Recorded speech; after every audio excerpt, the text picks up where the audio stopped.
last couple of months. They were great to us in terms of the foreign visits with China, Japan, South Korea, Malaysia, and they were actually terrific. So I want to thank you for that. I'm sure you'll get back to your normal ways soon. But we did a great job over in China, and we've done a great job in turning off wars. We stopped 8 wars. And we have 1 to go, as you probably know, and that'll get stopped also. But we've done a great job, so it's really been an honor to do it, and I did it with many of the people in this room. Every one of you I know, and every one of you I like our leaders, I like everybody. But I thought we'd have a discussion after the press leaves about what last night represented, and what we should do about it, and also about the shutdown, how that relates to last night. I think if you read the pollsters, the shutdown was a big factor, negative for the Republicans. That was a big factor, and they say that I wasn't on the ballot was the biggest factor. But I don't know about that, but I was honored that they said that. And I just want to thank everybody for being here. And a very special thanks to Vice President J.D. Vance, who's doing a terrific job.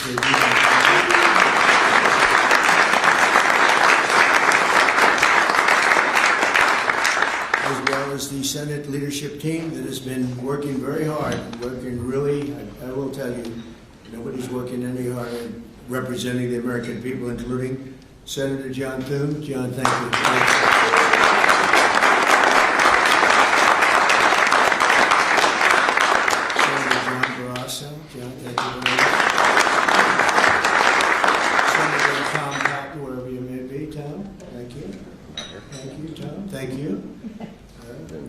So Senator Shelley Moore Capito, who's been very Senator James Langford from one of my favorite states, 77 out of 77. Reagan was 56. That was the record. We got every one of them. Thank you, Jim. And a fantastic friend of mine and an incredible advocate during the election a year ago, Tim Scott. Thank you, Tim. So as you know, we are in the midst of a disastrous Democrat-created government shutdown, and it is Democrat-created, but I don't think they're getting really the blame that they should. That's now officially the longest shutdown in American history. The Democrat radicals in the Senate have shown zero interest in reopening the government, and I don't think they'll actually see a lot of people disagree. I've been saying for the last 30 days, we've had 4 or 5 different points. Yes, sir, they're going to get it right now. We should have it done in a day. I've heard that about 4 times. I heard it after Kings. They said I was a king. And I heard it after Kings. I heard it after a couple of other moments in time. And I said, no, I don't believe so. And now I heard it's after the election. I don't believe so. I think they will. I think they're kamikaze pilots. I just got back from Japan. I talked about the kamikaze pilots. I think these guys are kamikaze. They'll take down the country if they have to. So I don't think so. Millions of Americans are going to be without SNAP benefits. And I will say about SNAP benefits, so when I was president, we had $7 billion worth, and now they have many times that, because these benefits were given to anybody that asked. And they're up to, I hear, just many times, $47 billion. So it wasn't the purpose of SNAP. It was for people that really had problems, down and out, people that really had problems. But during Biden, they gave it to anybody that wanted it. I think it's something you have to talk about because the numbers are incredible. But countless public servants are now not being paid, and the air traffic control system is under increasing strain. We must get the government back open soon, and really immediately. We have to get it open. We have the hottest economy we've ever had, and it's affecting the stock market now a little bit. But the stock market, as of Friday, has hit many record highs during the last 9 months, many. And it will again. This is just the beginning, because with these plants that are being built right now start opening up, we've never had anything like this. There's a boom. There's a construction boom right now, but that's going to be bigger than that. That's going to be an economic boom as soon as they open up, and it's going to be something special. We have car companies coming in. When I was in Japan, Toyota, Mr. Toyota, I said, "What's your name?" "Toyota." I said, "Oh, you're rich." I said, how much of the company do you own? 92.1%. I said, I'm glad you said the one who wants to do it. I said, you're a rich guy. And he said, I'm investing $10 billion in the U.S. And you know who I'm talking about, right? You introduced me, Mr. Senator. You introduced me originally when you were the ambassador to Japan. He's still good. He's still strong. But he had no interest in investing in this country. Now he's investing $10 billion as of 1 week ago in building new plants. We have auto plants coming in incredibly, but we have AI and all of them. And we can't be extorted to give $1.5 trillion to people that came into the country illegally, many from prisons, many drug dealers. A lot of people came in from mental institutions. They want to give a lot of money to the people that came in illegally. We have to get them out. We can't, no country can sustain that. That's not like an attack on our country. In no country, these are not going to be productive people. These are going to be anti-productive people. And we can be, all have big hearts. I have a bigger heart than anybody, but we can't let that happen. It's time for Republicans to do what they have to do, and that's terminate the filibuster. It's the only way you can do it. And if you don't terminate the filibuster, you'll be in bad shape. We won't pass any legislation. There'll be no legislation passed for 3.25. We have 3.25 years, so it's a long time. But when they can't do an extension, and John, I think they've done an extension every single time they've ever been asked forever. This is the first time they haven't done an extension. Extensions are supposed to be easy, but if they won't do an extension, they won't do any bill, even a simple bill. And we should do our own bills. We should get out. We should do our own bills. We should open up. We should start tonight with the country's open. Congratulations. Then we should pass voter ID. We should pass no mail-in voting. We should pass all the things that we want to pass to make our elections secure and safe, because California is a disaster. Many of the states are disasters. But can you imagine when they vote almost unanimously against voter ID? All we want is voter ID. You go to a grocery store, you have to give ID. You go to a gas station, you give ID. But for voting, they want no voter ID. It's only for one reason, because they cheat. We would pass that in 15 minutes. If you don't get it, you'll never pass that. You'll never talk about mail-in ballots. Mail-in ballots make it automatically corrupt. If you have mail-in ballots, automatically it's correct. Even Jimmy Carter, they had the Carter Commission after he got out of office, and he had a group of very distinguished people, Democrats and Republicans, and they passed, they recommended things take place. It was a long time ago. And they said about mail-in ballots, if there is mail-in ballots, there will definitely be corruption, because, you know, they pass through too many hands. I mean, you go in to vote, and they want your card. Even me, I went into Palm Beach. You go in to vote, they want your card. You're this, you're that. They say, I'm sorry to do this, sir, but I have to look at your identification. I said, that's all right. I love that. But, you know, you're really not going to get away with much. It was very, very professional and very good, and the way it's supposed to be. But these people don't want that. They have legislation in California where it's illegal to ask somebody for voter ID. If you ask somebody for voter ID, if you're an official and you say, I'd like to see your voter ID, they can arrest you, okay? They can arrest you because they want to cheat, and they get away with it, and the Republicans let them get away with it, and we won't do that if we have the filibuster. So we're going to talk about that a little bit, and we're going to see if we can sway, because I know we have a lot of, not a lot, I'd say half feel this way, maybe a little bit less than half, and it's time to have a really good talk. If I thought that they weren't going to pass the filibuster, I wouldn't even bring it up. They're going to pass it within the first hour. And if they take power, and it's more likely that they take power if we don't do it, because we're not going to be passing any legislation. They're not going to approve anything. We're going to go 3.25 years. There won't be one bill that we're going to pass. Because the easiest thing to pass is exactly right now what they won't pass. And they'll do that, and they'll wreak havoc. But let's assume they get it. They're doing it anyway, so it wouldn't matter. They're doing it anyway. And, you know, I have a case where I have great U.S. attorneys that can't be approved because of the blue slips. The blue slips, I think you should terminate blue slips, too. It's a mental termination because it's really a custom. But if you have a Democrat senator or two is bad, but it doesn't make any difference. If you have one senator writes a negative letter on some great U.S. attorney, we had it in Manhattan, Southern District. Jay Clayton, one of the most respected lawyers in the whole country, by far, one of the most respected, and couldn't get approved. The courts approved it. The courts couldn't believe it. They did it like instantly.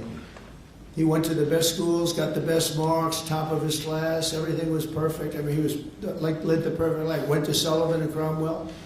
Almost immediately became the head of Sullivan and Cromwell. You know, the most prestigious law firm, I would say, in the country, just about. Whether it's Sullivan or two or three I could name, but Sullivan, I would say, really, maybe number one.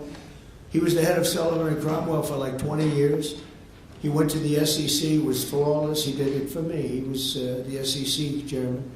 He was flawless. Then he went to Apollo, where he was the chairman of Apollo, and was flawless. Everything went good. The stock went through the roof and everything. I asked him to go to the Southern District, and he said, "I'll do what you'd like to do, sir." He's a very high-quality person. But he couldn't get approval from Schumer. Schumer didn't approve him. The best student, the best schools, everything. He's like flawless. And the courts actually said, "You're not approving Jay Clayton, right, Lindsay? You heard this." The courts actually interceded, and they approved him. But that's an unusual guy. We have other people that are really good, but people don't know how good. Top students, top colleges, and they're U.S. attorneys, and they won't be approved. They're not going to be approved. We have one in Los Angeles who's phenomenal. Nope. The senators, the Democrats are, again, they're kamikazes. The Democrats are not going to approve them. Blue slips are a disaster. So the only people I can get approved are Democrats. I was told that by the Democrats. We'll only approve Democrats. I said, really? Is that right? Not going to work that way. Not going to work that way with me. But the blue slips are a total disaster. I have 10 people right now that are doing a phenomenal job, and they will be out of office pretty soon. They've got another 2-3 weeks, a couple of them, and then they're going to have to leave. And it's actually a blight on their record because, nobody knows why they left, but it looks like they served 8 weeks and then they had to leave. But they're not going to get the approval because the Democrat, radical left lunatic senators are saying you can't, we're not going to approve you. And if we're not going to approve you, I had actually one Republican who got 2 great letters, but it turned out that he was a rhino, but that was a nice term for him. Now, he got 2 letters of approval, and when I said 2 Democrats approved him, I had to fire him because I figured if 2 Democrats approved him, they wrote the most beautiful letters. I found out, this is strange, and he was no good. I fired him. He was really not much of a Republican. The recommendation of that one wasn't such a good recommendation. Someday I'll tell you who recommended it, but it wasn't exactly the best. But when I saw when I saw the 2 senators from Virginia gave him glowing marks, Tim, I said, let me see this. I read the most beautiful letters I've ever seen. I said, I called him up. I said, sorry, you're fired. Get the hell out of here. And but it's a horrible thing. Blue slips is a horrible thing because I have the right to pick judges and I have the right to pick U.S. attorneys, and this takes away the right from me. And I think we're going to go to court on it, and we'll see what happens in court. But it gives the president, it takes away the right of the president to pick people to serve on the court and to serve as U.S. attorneys, which is very important. But the biggest thing is the filibuster. We have to get the country going. We will pass legislation at levels you've never seen before, and it'll be impossible to beat us. By the way, if they do, they're going to do it anyway, and they are going to immediately do the filibuster. And when they do the filibuster, they're going to pack the court. They want at least 5 justices. Now I hear it's up to 5. I actually heard up to 7 and up to 9, okay? They want new judges. They want to pack the court, and they will do it in the first day, maybe the week. Maybe they'll slow it down because there's no reason to rush. But they'll do it the first week. They'll vote on this, and I have friends over there that are Democrats. I'm close to a lot of people. And I asked them about that because some people say, well, maybe they won't do that. I mean, they destroyed the career of Manchin and Sinema, and they got them out. They were the only objectors. Nobody else is going to object. They're going to do it the first day. They're going to pack the court. They're going to make D.C. a state, and they're going to make Puerto Rico a state. So now they pick up 2 states. They pick up 4 senators, okay? You think you have problems? They're going to do all of the things. They're going to pick up electoral votes. It's going to be a very, very bad situation. And it's done. It's done. As soon as they attain power. Now, if we do what I'm saying, they'll most likely never attain power because we will have passed every single thing that you can imagine that it's good and all good for the country. and there'll be no reason to. If we don't do that, people say they're not doing much, and they're in power. So the good news is we did the great, big, beautiful bill, and it's the greatest thing we could have done. And the smartest thing with John and our Speaker of the House, who's so good, Mike Johnson, we did all in one bill. If we didn't, John, it would be a problem because we would have gotten a small piece passed. A lot of people wanted to do that. A lot of people in the room wanted to do that. They went along with me and John and everybody, and we got this thing passed. Honestly, it's 4 years worth of goodies. No tax on tips, no tax on Social Security, no tax on, think of it, no tax on overtime. It's an unbelievable tax cut for the workers and for business, where business is going to create jobs, and we're creating jobs at levels that nobody's ever seen before. All these things are good. We have to be able to get the word out. If we don't get the word out, we'll make it a very big mistake. So I have this long, beautiful, and very boring speech. I won't bother with it. But because we can just start talking, and I think it's very important. We have to get the country open, and the way we're going to do it this afternoon is to terminate the filibuster. And it's possible you're not going to do that, and I'm going to go by your wishes. You're very smart people. We're good friends, but I think it's a tremendous mistake, really. It would be a tragic mistake, actually. It's time. It's time.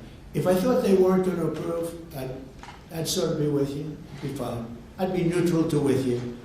But knowing that they're going to pass it as soon as they get any semblance of control, they'll pass it first thing, then it's like we have to do it first. And we have 2 years, and we'll end up with 2-3 years, and we'll have this country so perfect. We will have passed more legislation than any Congress and any group of senators or a group of congressmen.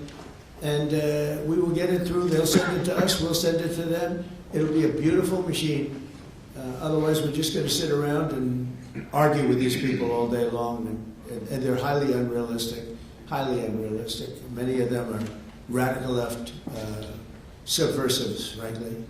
So I want to thank everybody, and we're going to talk. And I want to thank the press for treating us so really well for that foreign trip. It was an amazing. We had just an amazing meeting. Don't forget. 2 months ago, it looked like the whole world was in trouble over rare earth. And that's no longer even a subject that people talk about. It was all worked out very quickly. Without tariffs, I couldn't have done it. I put a 100% tariff on China. As soon as I heard it, within 20 minutes, I put a 100% tariff on China. When President Xi, who's really a friend of mine, as much as he can be a friend, he's a tough man. He's a tough man. Smart man, actually. Very smart. The press doesn't like it when I call him very smart. They think I'm not supposed to call him smart. But at least 1.4 billion people, without question. In fact, during the meeting we were there. A couple of you were there, and some of you saw it. So he's here, and he's got about 6 people on each side. And every one of those people was standing like this. They were at attention. And I made a comment to one of them, and he got no response. I said, "Are you going to answer me?" I got no response. And President Xi didn't let him have any. So if there's any question, I said, I want my cabinet to behave like that. I'm demanding that I want them sitting up like that, Tim, just nice and straight. I've never seen a posture like that. I've never seen men so scared in their lives. They have the equivalent of a vice president. He was, I said, "Are you going to answer my question?" And he's like, he doesn't move. I said, "What's wrong with this guy?" "I will answer all questions." Why don't you behave like that? JD doesn't behave like that.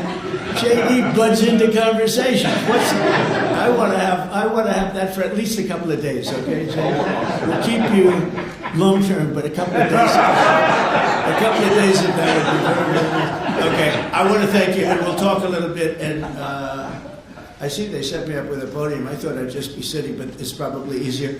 I want to thank you all very much. Thank you to the press, and you can go, and we'll speak to you later. Thank you. I'm going to Miami to make a speech today at a big group, and we have a nice big crowd, and we'll see you there. A lot of you are traveling down with me. Thank you very much. Mr. President, you sound very frustrated by last night's election. What are the takeaways for people in this room? Thank you very much. Thank you, press. What happens if they don't eliminate the press? Keep moving. Thank you, press. Please, Rob. Thank you. Keep moving. Thank you. Thank you. You guys keep moving. Moving, guys. Keep it going.